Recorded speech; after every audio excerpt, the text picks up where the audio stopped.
Siddha hills நண்பர்களுக்கு அன்பான வணக்கங்கள். ஒரு இனிப்பான செய்தி தான் இன்றைக்கி நம்ம பார்க்க போகிறோம்.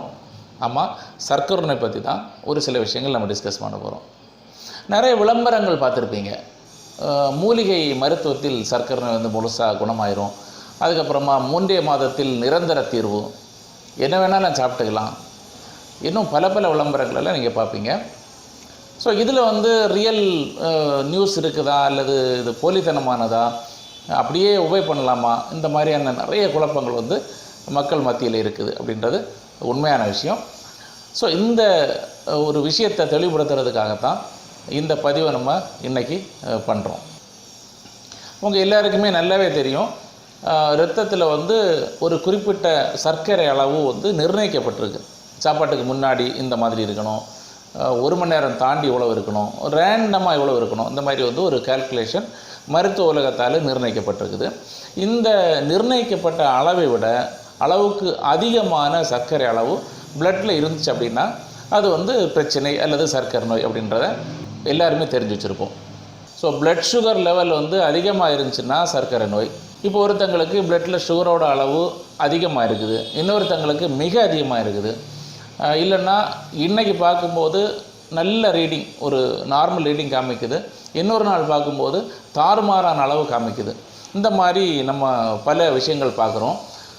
ஸோ அது எப்படி தான் இருந்தாலுமே ரத்தத்தில் சுகர் அளவு அதிகமாக இருக்குது, அது என்ன வெரைட்டியாக இருந்தால் நமக்கு என்ன, இந்த மாதிரி நம்ம சர்க்கரை நோயில் உதாசீனப்படுத்தி விட முடியாது.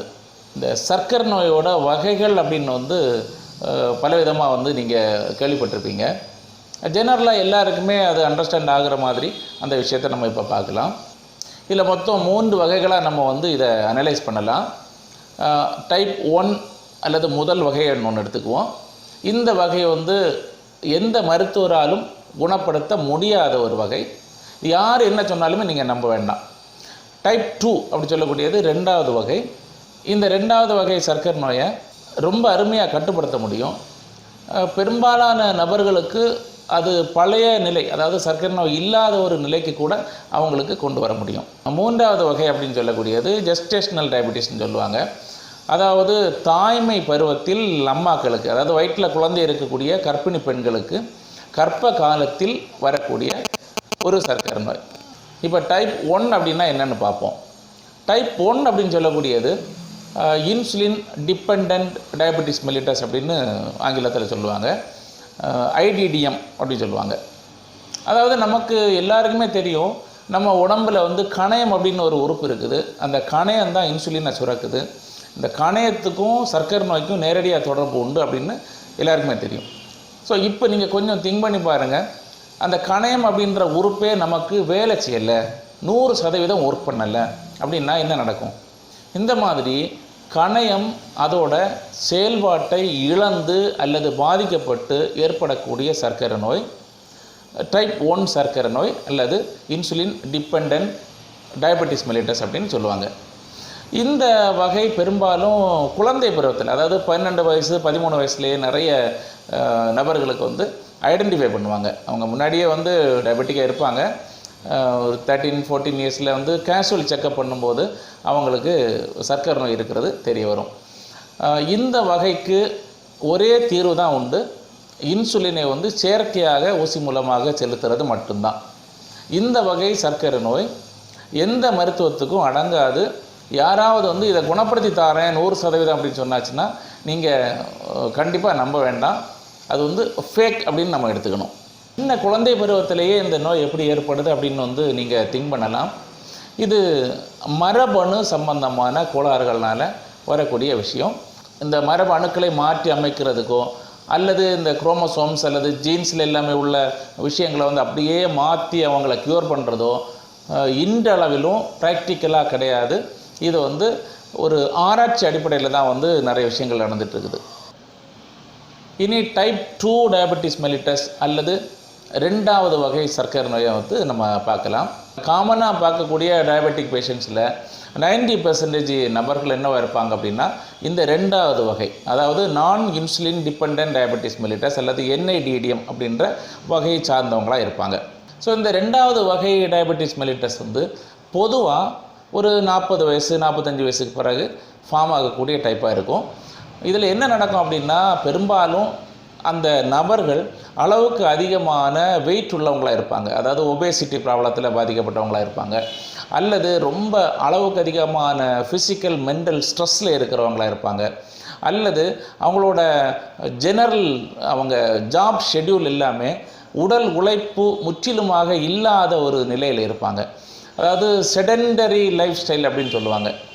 நம்மளுடைய வாழ்க்கை முறைகள், நம்மளுடைய உணவு பழக்க வழக்கங்கள், நம்முடைய ஆக்டிவிட்டீஸ் இது எல்லாமே நம்ம மாற்றியமைக்கிறதுக்கு ரெடியாக இருந்தோம் அப்படின்னா, இந்த வகையான சர்க்கரை நோய் அல்லது டைப் 2 டயபெட்டிஸ் மெலிட்டஸை நிச்சயமாக மருந்துகள், உடற்பயிற்சி, உணவு பழக்க வழக்கங்கள் இந்த மாதிரியான விஷயங்களில் நார்மலுக்கு கொண்டு வரதுக்கான நல்ல வாய்ப்புகள் உண்டு.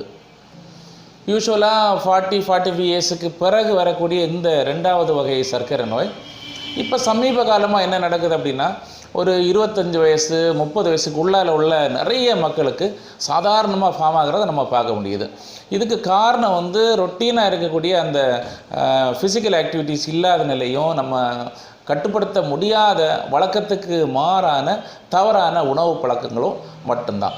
3வது வகை சர்க்கரை நோய் அல்லது ஜெஸ்டேஷனல் டயபெட்டிஸ் அப்படின்ற வகை நம்ம பாடியில் இருக்கக்கூடிய இன்சுலின் அப்படின்ற ஹார்மோனை பிளாக் பண்ணக்கூடிய ஒரு சில ஹார்மோன்கள் தாய்மை காலத்தில் அந்த பெண்களுக்கு சுரக்கிறதுனால இந்த நிலை ஏற்படுது. சரியான பராமரிப்பு, சரியான திட்டமிடுதல் அந்த மாதிரி இல்லாமல் இருந்தால் பெரும்பாலும் பல பெண்களுக்கு சர்க்கரை நோய் ஃபிக்ஸ் ஆகிறதுக்கான வாய்ப்பும் இந்த வகையில் இருக்குது. ஆஃப்டர் டெலிவரி அவங்க குழந்தை பேர் அடைந்த பிறகு அவங்களோட ரிஸ்க் இதில் இருக்குது, நமக்கு சர்க்கரை நோய் வர்றதுக்கான வாய்ப்பு உண்டு அப்படின்றத முழுமையாக புரிஞ்சுக்கிட்டோம் அப்படின்னா, அந்த ஃபிசிக்கல் ஆக்டிவிட்டீஸ்ன்னு சொல்லக்கூடிய உடற்பயிற்சிகள், தேவையில்லாத உணவுகளை தவிர்க்கக்கூடிய வழக்கங்கள், மன அழுத்தம் அல்லது தேவையில்லாத ஸ்ட்ரெஸ் எல்லாம் குறைக்கிறது, இந்த மாதிரியான பல விஷயங்களை நம்ம கட்டுக்குள்ளே வச்சுருந்தோம் அப்படின்னா ஒரு பேஷண்ட்டாக மாறாமல் தப்பிக்கிறதுக்கான வாய்ப்பு இருக்குது. ஆகவே சர்க்கரை நோயோட அந்த வகைகள் தொடர்பான தெளிவான விஷயங்கள் எல்லாமே நீங்கள் ஒவ்வொரு நபர்களும் புரிஞ்சுக்கிட்டீங்க அப்படின்னா, யாரோ ஒரு ஆள் நான் இப்போ உடனடியாக குணப்படுத்தி தரேன், அல்லது இந்த மீடியாவில் இப்படி சொல்லியிருக்காங்க, இந்த முறைப்படி நான் இந்த மூலிகையை சாப்பிட்டு நான் குணமாயிடுவேன், இந்த மாதிரியான தவறான எண்ணங்களை மாற்றிக்கிறதுக்கு வாய்ப்பாக இருக்கும். சித்த மருத்துவம் அல்லது மூலிகை மருத்துவத்தின் மீது முழுமையான அறிவும் தெளிவும் இருக்கக்கூடிய ஒரு நபர் இந்த சர்க்கரை நோயை முழுவதுமாக இந்த இவ்வளோ நாளுக்குள்ளால் குணப்படுத்தி தருவேன் அப்படின்ற மாதிரி கண்டிப்பாக சொல்ல மாட்டாங்க.